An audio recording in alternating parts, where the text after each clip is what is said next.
USB from A to C.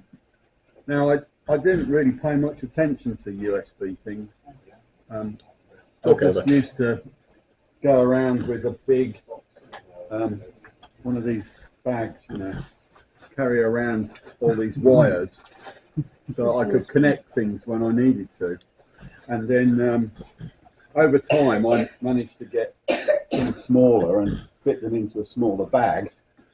And this was the bag I tend to take when I'm travelling, which has got less wires in now than it used to have, but you know, it's got various different useful things. Oh, actually, it's got an emergency mouse. You need that. So I was carrying all these cables around. Then I got this laptop, the one I'm using here. It's got USB-C, and I thought, oh, this looks better because it's supposed to connect things and it's supposed to be cleverer. And I bought a USB gadget for it. I can find it somewhere under here. But it's a USB hub, and I was quite disappointed because it's got another USB-C output on the hub. I'm actually using it here, but it's got PD next to it, and that means that it doesn't actually do everything that a USB-C thing could do. And you know, I wanted to be able to plug in my USB-C external drive into it, and it didn't work. I'd have to use a cable, an A to C cable, and plug it into the A socket. So it was a bit disappointing, and I couldn't really work out why that was, but I didn't spend any time trying to work out why it didn't work.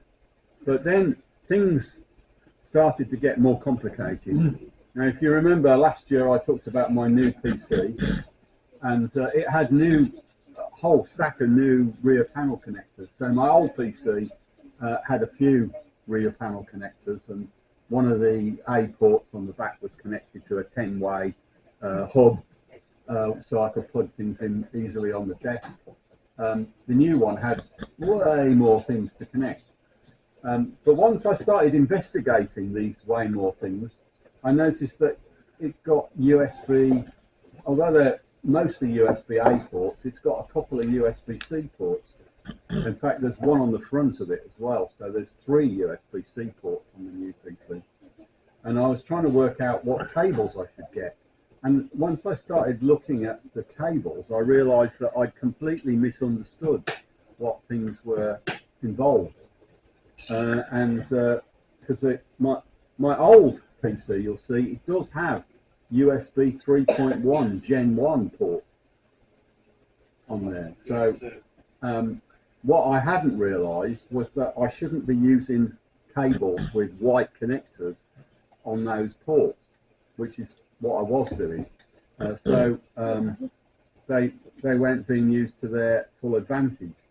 And so I bought some cables for my new computer. It worked much better. And then I tried using some of those new cables I bought on my old computer, and that worked much better. So I was going, oh, maybe I shouldn't have bothered building this new computer because the old one works much better than it used to. Anyway, that was by the by. But then things got even worse. I bought a new camera at Christmas, and because I bought a spare battery with it, I had 2 batteries, the one that came with the camera and the spare, and I bought an extra battery charger that would charge 2 batteries at the same time. And it came with a ridiculously short cable, which is a bit annoying, with 2 C connectors, one each end. One goes in, one you can plug it either into the charger or into the camera, and the other end you can plug into your computer or into the into the charger, which goes into the socket on the wall. And I was sitting at my sister's over Christmas, looking at this camera, trying to charge the batteries. So the first thing I did was I realized that the socket on the wall was so far away from where I was sitting, it was inconvenient. But my sister has this clever couch. It's one of these that flips you back when you sleep. But it also has USB sockets on the side. It has USB-A sockets on the side. So I got a USB cable out of my car, which got USB-A on one side and USB-C on the other. Plugged in the charger, but you'll see from this little charger, it's got a display on there. The two batteries in there, only one of them, the one in position 1, was charging up. The one in the other position just wasn't showing anything. And I thought, oh, is it faulty? I've just bought this thing, we'll have to take it back tomorrow. But then it just occurred to me, well, maybe I should be using the right charger with it. So I plugged it into the socket on the wall, and immediately it would charge both batteries. So I realised there was something going on that I didn't fully understand. So I started investigating what was going on, and so this presentation is a result of my investigation. There's really several things here which I realised I didn't know. So, quick summary of USB, the history of USB to start with. Originally we had these cables with a type A connector on one end and a type B connector on the other, and they generally had white little inserts in, and the white insert, you know, I didn't think much of it, but basically they had four connections. There's a positive 5-volt DC connector, 2 data connections, D plus and D minus, and a ground. And you know, they were fairly straightforward and simple. They were annoying though, in that you could never put them in first time the right way round. Yes. Because it always seemed to take 3 tries to get them in. So, and then things got more complicated as time went on, because people wanted to plug things into smaller sockets. So we had USB minis, which would allow you to plug a connector into something a bit smaller, and the USB micro, which appeared on a lot of phones. So you ended up with 2 connectors, new connectors that were small. They looked very similar, but they were different and didn't quite work. And then on the specification end of things, USB 2 came out. And so we started to see connectors with black inserts instead of white inserts. But, you know, you just had to carry that large bag of cables around, basically, to make sure you could always plug something in. And what I found in my research was what all these colours mean. And although I really only ever saw white, black or blue, you can see teal ones, red ones, yellow ones and orange ones. Oh, really? And just to prove that, I recently bought a new power supply, which has USB-C connectors and USB-A connectors on it. And you can see this one has got green ones, it's got blue ones and orange ones. So we can have a play with that a bit later on and see what they all do. So that's just on a power supply without any data, no data involved, in theory anyway. But so this is what the colours mean. I've already said white was what we had originally, USB 1, then the USB 2 spec, which basically specified better cables so that the data would run at higher speed. And then the blue ones were USB 3, and that not only specified better cables, but it also specified extra connections, which allow it to run at super speed. That's one of the problems with these words. You say high speed, super speed. I don't know what the next one's going to be, because it just gets faster, but we run out of superlatives. So the teal ones were USB 3 Gen 1 or 3.1 Gen 1. The red ones USB 3.1 Gen 2 or USB 3.2. Then there were yellow ones, which was always on ports, which you could plug things into and charge your phone or whatever, even though the computer was off. Orange ones also did sleep and charge, but sometimes they were charge only, so it can be quite confusing, really. So what about the connectors? Well, USB 3 connectors had 5 extra connections in them. They still worked with the old USB 2 sockets, but if you plug a blue plug into a blue socket, it's got more connections, these extra pins in the top, which you can see there. And there were different formats. There was not only this squarish format, there's this long thin format. We've got some of those leads in that bag as well. You ended up with more and more types of connectors. And then just to muddy things, Apple came out with their Lightning connectors just a bit before USB-C came out. And then USB-C came along, and the European Union are now trying to force Apple to put USB-C connectors on their phones. I think they've agreed to it finally. But if you look at the end of a USB-C connector, you'll find it's got a lot more connections on it. You know, there's a whole stack of them here. What do they all do? Well, let's go back to the old USB 3 connector first of all. Why is it better? It's got 5 extra connectors. Those 5 extra connectors are really all for data. It doesn't do anything really special in terms of charging a phone or charging your device.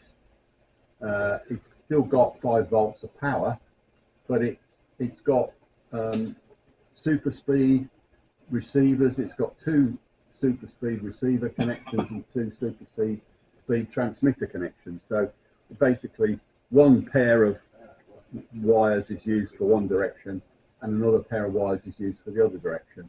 And the general idea is that on the A plug, the A end of things is the computer end, and the B end of things, or the other end of things, if it's a B or a C, is the device you're trying to talk to. That can be a bit awkward. We were just having a little conversation about how awkward it could be if it was a device which went in both directions, like a computer on each end, and you wanted a computer to talk to a computer. You probably need a special bit of software to do that. So what do all these specs mean? They different speeds. So from USB 2, there was an upgrade from 12 megabits per second to 480 megabits per second. When USB 3.2 came out, or Gen 1, USB 3.1, it was 5 gigabits per second. The USB 3.2 Gen 2 was 10 gigabits per second using these cables. And the cables are supposed to have a logo on them. So this logo just basically indicates USB 2 speed.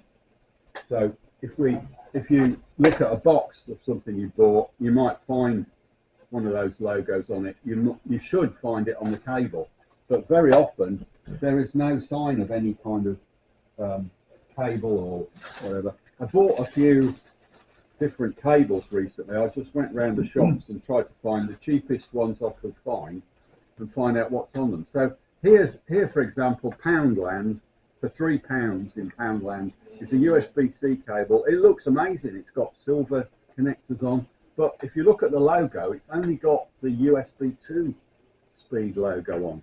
So it's not going to go very fast.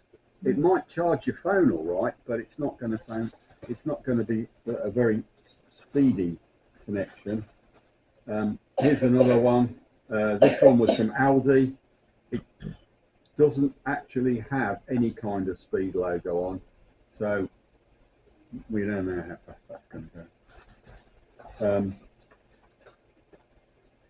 This one was from Asda. It was reduced from £13 to £8.45. What a bargain. It does claim to have good wires in, but it does say it's a fast charging TV cable. So perhaps we shouldn't expect it to do much in the way of data transfer.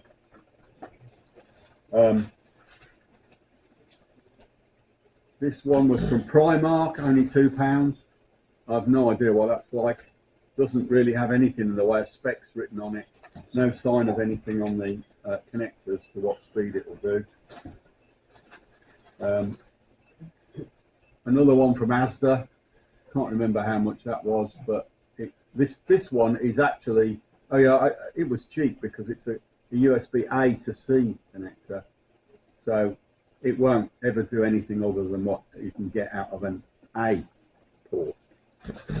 And finally, I was at a studio in Swindon, and I saw they'd thrown one in the bin, so I thought I'd retrieve that. We can test that later as well.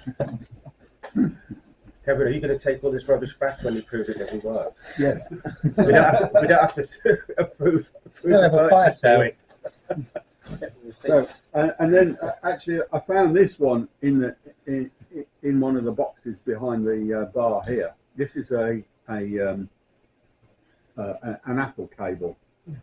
So, but it's got a bit of tape on it, which means it's doubly dubious. So, Firewire, is it? Yeah. So, what I haven't found yet is any USB 4 cables. I found cables. You can buy. I bought cables for Gen 1 and Gen 2, and Gen 3.2, Gen 2X2 for my new computer, and they're working quite happily at home. I didn't bring any in because I didn't want to crawl around the back of the new computer and unplug them. But I can. All these cables I've bought from Amazon, and they do have the right logos on them. So, what makes a USB-C connector work the way it works? Well, it's got 24 connections on it, which is a bit amazing. They seem to be a bit of duplication, but if you look, this is how a lot of it works, so you can plug it in either way round. It's got grounds at 4 corners, so it's got 4 ground connectors. It's got 4 voltage connectors as well, pins A4, B9, A9 and B4. If you look at that thing, if you realise, if you flip it around, all the A's could be connected to A's or B's, and they will still work. The only thing that's a bit different, it's got SBU2 and SBU1 and CC1 and CC2. More on that later. That's the secondary bus and the power delivery communication. So there's I'm not going to go through all the things here. This is just a printout of the connections and definition of the connections in text form. I shall make the thing available for people who want it, if you want to go home and study it in more detail. So really there's 2 things going on here. There's the data thing, the speed that you can transfer the data, and this was quite important to me when I was building the new computer, because one of the things I do is I run Lightroom, Adobe's Lightroom software, and the Lightroom catalog I keep on an external hard drive, and the reason I do that is that I can also plug it into my laptop here and run Lightroom here with the same catalog. So I can take this away with me on holiday, take photos, put them into the catalog, get them to be catalogued, and then it will all work exactly the same on my machine at home. But in order to make the catalogue run at a reasonable speed, I need to use the USB-C connector. The laptop, I accept that it's a little bit slow because it's only using an earlier version of USB-C, but the new machine runs at high speed and it's really nice. But the power delivery end of things is another thing entirely. You'll see, for example, in this list, if you're running on a fairly simple way of things, the Type C connector can provide 3 amps at 5 volts, in other words, 15 watts of power. So you can charge your phone quicker in theory, if that's what you're using it for, or run something that needs a bit more power without having to, like I saw John earlier had that big Seagate drive, and that needs an external power connector because it can't get enough through the USB connector. So there is something that's a bit more complicated going on though in terms of USB-C. The USB-C connector has that communications thing. If we go back and look at this, the one CC1 and CC2. This is USB power delivery communication. So what's going on there? In fact, what happens is that the two ends, the power supply and the thing that needs the power, can communicate and inform each other about what they need and if what their capabilities are, and they use that CC1 and CC2 to do it. So in that situation, when CC1 and CC2 communicate, what happens is you can up the voltage. So instead of just getting 5 volts out of your power supply, you can get 20 volts, 12 volts, 48 volts even. So this allows you to get up to 240 watts. So you could have, nowadays you can get a PC with a USB-C power supply that just runs entirely on the external USB-C connector because it's putting out 48 volts of 5 amps. And you'll find the cable that will handle the 5 amps is thicker than most of the USB-C cables you get, but other than that, it looks very similar. So how can you know what's really going on? Well, one way is to make use of one of these little gadgets and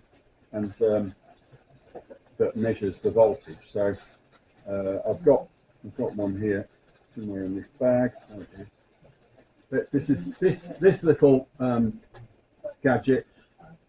You can plug it into your phone, plug one end into the phone, plug the other end into the power supply or the cable, and it will tell you what voltage is running, how many watts it's taking, and it will even time and tell you how many watt hours you've charged your phone, you know, so you can see exactly what it costs you to charge your phone every night if you want to do that. So one of these little gadgets can be quite useful.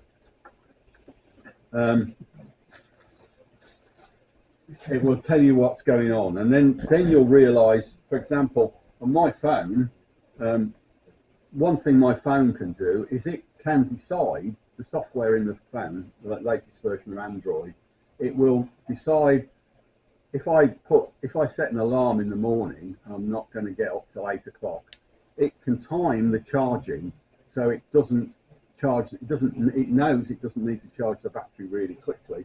It can use 5 volts, charge it so that it's just ready at 9 o'clock when my alarm goes off. If I charge it in the daytime, it makes an assumption that I want to charge it quickly, and it will just charge it. It will up the power, get as much voltage out of the power supply, and the voltage will go up, and it will charge more quickly. Assuming you've got a power supply that's capable of that, which is what came with the phone. It won't go up to 20 volts, but I think it will do 15 or so, the power supply that came with that phone. So how does it work? Well, basically it has a connection in the cable between the delivering device and the using device, and it uses the CC1 or CC2 cable connections. Now, it actually should only use one of these connections, because it can also work out which way round the wire is by which wire is connected. So if you flipped one of these, CC2 would be connected to CC1. If you flip both of them, only CC1 would be connected. But so the device can work out whether you flip the cable round or not. And sometimes that's important. And as an example, well, I'll show you an example in a second. But one of the things that this is interesting, and one of the reasons why this is all interesting, is that you can now if you want to make, if you're making some electrical gadget and you want to use a USB C connector on it, you can buy a USB C connector. So, for example, I bought a little packet from AliExpress of these USB C connectors. They're quite small, quite able to use for things, little projects. They come in. There's 3 all together on one thing there. They're very simple. They've just got two wires on, and you plug something into that. That will deliver 5 volts to you. But in order for it to deliver more volts, you have to have some sort of communication over this cable. So this is a power only connector. It was only going to have a few of the things connected, the ones that you need for the power. But you can buy those and put them on your PCBs if you're making something. So the thing I was going to mention is that if you are unfortunate enough to buy a Raspberry Pi 4 and looked at the original USB-C connector on the Raspberry Pi 4 version 1 was wired up wrong. It had both the CC1 and CC2 connected. So it's not possible for the Raspberry Pi 4 to tell you which way round the cable is. So it can sometimes cause an issue. And I believe you can fix this by cutting one of these connectors. But I'm not sure which one. Anyway, as I mentioned, USB 4 is coming. That uses USB-C connectors. It's allegedly going up to 40 gigabits per second, or 4.2 is going to go up to 120 gigabits per second. And it could spend quite a bit of money on the connectors. I noticed this page on Kickstarter where this company is going to charge you $65 for a couple of USB 4.2 cables, or $39 if you wanted this one. I think that's a single one. So cables could be getting more expensive. Well, of course, what you're plugging into has to be able to cope with that anyway. So. Exactly. So you need both ends to be able to cope with that speed. And so far, I haven't seen much that will cope with that speed. I think some of the very latest motherboards might be on the list, but you know, so how you go and buy one of these cables? How can you find out what it's going to do? Well, you could buy, to start with, there's a slightly cleverer version of the sort of thing, that sort of thing. This is a bigger and cleverer version. It's actually got connectors, A-type connectors, C-type connectors. It's got a C in and a C out, and it's also able to cope with micro USB as well. So there's that one. This one is quite clever in that it's got a C monitor, which you can plug into your PC, get a bit of software, and then show a graph on the PC of what's going on. So over time, you could record the voltage and current going into whatever device you were using. So that's the sort of super duper version of things. There's a slightly more down market version of things, which is actually quite useful for telling what your capability of your cable is, which is this gadget. And I'm just going to flip over now so you can see it, because this is more detailed. So I'm going to flip over to this camera. So just got all these various different chargers here, but let's move a few out of the way. How much is one of those testers set back then? What, sorry? How much can you get one of those testers? Like one of those? Yeah, the other one. The other ones. I'm trying to remember what I paid for them, but I bought them all off AliExpress, which means they come from China, but they're quite cheap. They're about a tenner. So probably the same price on eBay, really, isn't it? Well, you might find them on eBay, yeah. I don't know, but I did look when I bought that big one, that one. Yeah. I looked on eBay and it was about twice the price on eBay than it was on AliExpress. So I thought I'll just wait a month for it to arrive, and it arrived and it worked. It's from the safe supply anyway. So here's the device I was telling you about, this for testing cables. Basically, it's got a bunch of connectors at one end, a bunch of connectors at the other, and you can put pretty much any USB cable in, and it will tell you if it's working or not. Actually, that's the right way up for me, really. So that's the right way up for you. So let's grab a cable from somewhere. Might try one of these. We'll try this dodgy cable from out of the back there, because this, believe it or not, this thing does have a port for Apple. Make sure I get in the right one. Where is it? At least I thought it did. Or maybe I'm thinking of the other one.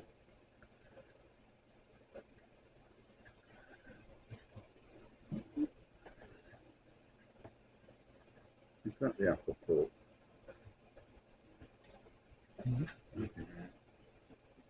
No, it's not. Maybe I'm wrong about that. I thought it had an Apple port. Let's liberate one of these things from. Oh, I should have. Make sure I have the scissors handy. So let's see what Primark delivered for this princely sum of £2. So this is the Primark cable. Yeah, it looks good in that it's got a nicely protected cable, but as I mentioned, doesn't have much in the way of things on it that use the standard things. It does say it's a fast charge USB Type-C cable. So if I plug in one end here and one end over here and turn this little gadget on, you'll see it produces a bunch of lights. So the light, oh, I should do it that way around because it looks better on the camera. So there's a bunch of lights. So and so the lights indicate what cables are connected. So the first thing you'll notice is that the data connections, only the slow data connections are connected. The fast ones, which are like ports at this end, there, they're not lighting up, and the corresponding ones in the other direction are not lighting up. So this is not going to do any of those high-speed connections that USB-C is capable of. So this one's got data connection showing on one of the sides, but not on the other. Yeah, it's worrying, that, isn't it? Yeah. How does that work? You can send it, and you won't get it. Well, it's got, yeah. And this is a loop back, let's say. Yeah. So why is that worrying? Well, it's actually not a problem, because remember it's got that CC connector, and the CC connectors, only one of them is connected. So the CC connector that's on the data, or next to the data, is connected, and so the far end can tell which data lines are connected. And if you flip the connector, it will realise you've flipped it. Right. And so it's not a problem. It just means that it's not using both sets of data lines. Some cables will use both sets of data lines and get twice as much data through. This is only using one set of data lines, so it needs to use the CC connector to work out which way around you plug the cable, and it will then know which data lines are going to be valid. And that was the problem with the Raspberry Pi connection. But actually, in the Raspberry Pi, in that respect, it wasn't a problem, because the Raspberry Pi 4 didn't use the USB-C connector for anything other than power delivery. Yeah. So it wasn't really a problem. So what happens if you flip the connector? If you flip the connector, Let's try it.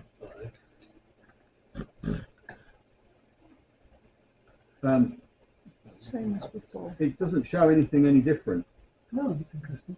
because this board obviously is clever enough to try flipping the other connector.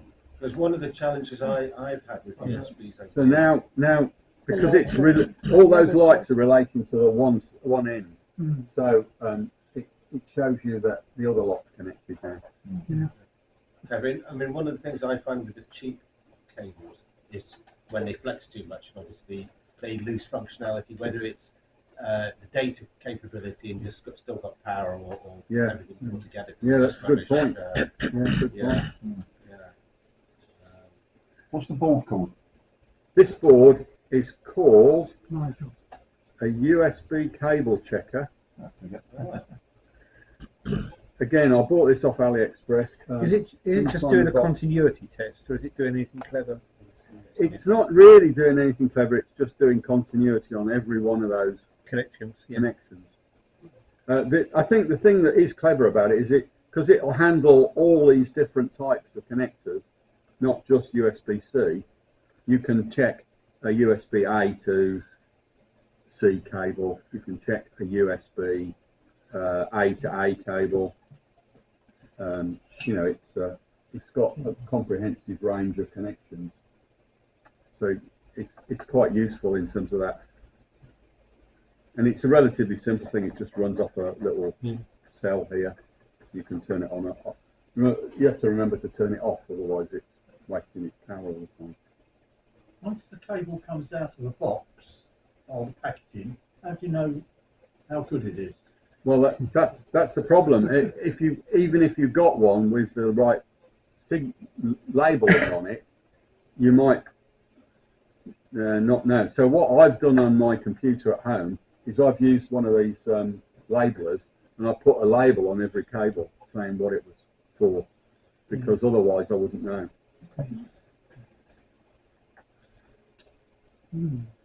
So a lot of the cables, of course, have that symbol. well, if they've got the symbol on, that helps. But a lot of the cheap ones don't have a symbol. Like this one from Primark doesn't have a symbol. Let's see what Asda's expensive cable was like. And if they're made in some countries, the labelling may not indicate true status. Well, that's another thing. That's probably a good reason to. I think I just have to wreck the box. It's not. So what you're suggesting, you should test every cable. for If its capabilities. if you want it to have a particular capability, yeah. So this has got a number on it, but it doesn't seem to have. Just got the brand name on it. Hasn't got any particular proper symbol on it. So my guess is that, again, because it says on there fast charging cable, it's probably only going to be suitable for charging. It's probably not going to be a data cable. And I think I would say almost any time you buy a cable in the shop, like Primark or Poundland or whatever, then it's not going to do much more than. So here we have the thing. It's got similar thing. All the high-speed transmit and receive connections are not connected, so it's only ever going to do USB 3 speed at the most. So none of those high-speed lines get switched on after you plug it. So if you haven't got continuity, it's not going to work. Exactly. There may even not be the wires in there. I don't think the wires are in this wire because it's quite a thin cable. The ones I bought for my computer at home are all a bit thicker. You know, they're all much thicker. So you bought them from Amazon, no? I did buy them from Amazon, yeah. And they're specified to. They're specified with high-speed USB 3.2. Most of the cables I bought went for 3.2. Yeah. So let's try this one I bought from, I think this was Aldi. Well, you've got a good quality cable, you can see the looking. Probably the one that came with my camera is the best one. Yeah. So this one from Aldi's got a nice you know, again, that's nicely protected. Is it any better? Let's see. Again, on here, it's a bit vague. It says it's got a 2 meter length. Another clue about the speed is going to be the length of the cable, because if you read the specification for USB 3.2, you can only actually have a short cable. Because and if you look at this one, none of the data connections are high-speed data connections are Is connected. there any kind of benchmark for the voltage drop over? Well, that's the other thing. If you look at the spec for the high voltage things, yes, it says the cable mustn't be longer than a certain length. So, you know, let me see if I can find a camera cable, because I think that might be. So the cable, I was irritated when I got this thing. I thought, why is this cable so short? So quite short. Yeah. When I look at the spec, this is the maximum length for a high-speed data cable. This came with the camera and is designed to connect the camera to a PC so you can read stuff straight off the camera, as well as charge the batteries. It's also got a choke on one end to keep the noise down. It has. Yeah. So, you know, it's different. So what's it look like? Almost everything is connected. In fact, the only thing that isn't connected are the slow speed data things at one end. But with the high speed data connectors, we know that this will do high speed. If you've got high speed things at both ends, they're not going to actually need the slow speed data connectors. There is one set of data connectors connected, so it can use the CC thing to work out which way round, which connection.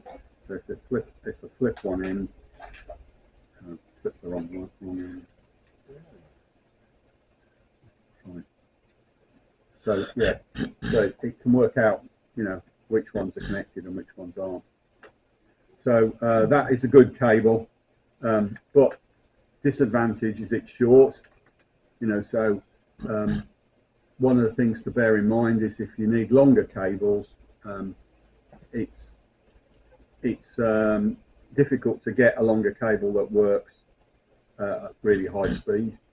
And one of the things I noticed is on my main computer, if I want the really high speed to work nearer the things I'm working on, I have to use the connector on the top of the computer, on the front panel of the computer, rather than the one at the back, where I've automatically got a 2 foot length of computer in the way before I can plug something into it. So it's I hope that was useful to people. Yeah. You realise that the thing you're buying in Aldi or Primark or Poundland or whatever might look very pretty. It might be quite cheap, but it isn't going to work at high speed, and it may not even actually run the full high power. The packaging is more useful than the cable. Possibly, yes. Kevin, just a point as well. I've got a one of these sort of hub boxes that can control 4 monitors, 2 HDMI's and 2 of those other connectors, I forget what it's called, all from USB-C as well. But it's not very reliable, and I suspect it's my cable which is the issue. It could well be. Yeah. So the USB-C spec has the ability for a device like a computer to output the HDMI signal And all the power requirements as well. along that cable. Yeah. But you're relying on the thing at the other end to be able to cope with it. So the monitor, for example. Yeah. So you will see USB-C monitor cable. In that case, you're expecting the computer to be able to send the USB video along that cable and out the other end. Yeah. So you, again, if it's really high speed stuff you're wanting, which you'll need for a monitor, you want a good cable. Yeah. And you want to be so you want the data connections to be the high speed ones and not slow speed. So purchase a decent one. Where would you recommend? Amazon, it seems. Amazon. Have you got your links that you get your affiliate payments from? No, unfortunately I haven't. But we'll have to find them. Thank you. Thank you very much. Excellent. From CBC. Yeah. So you're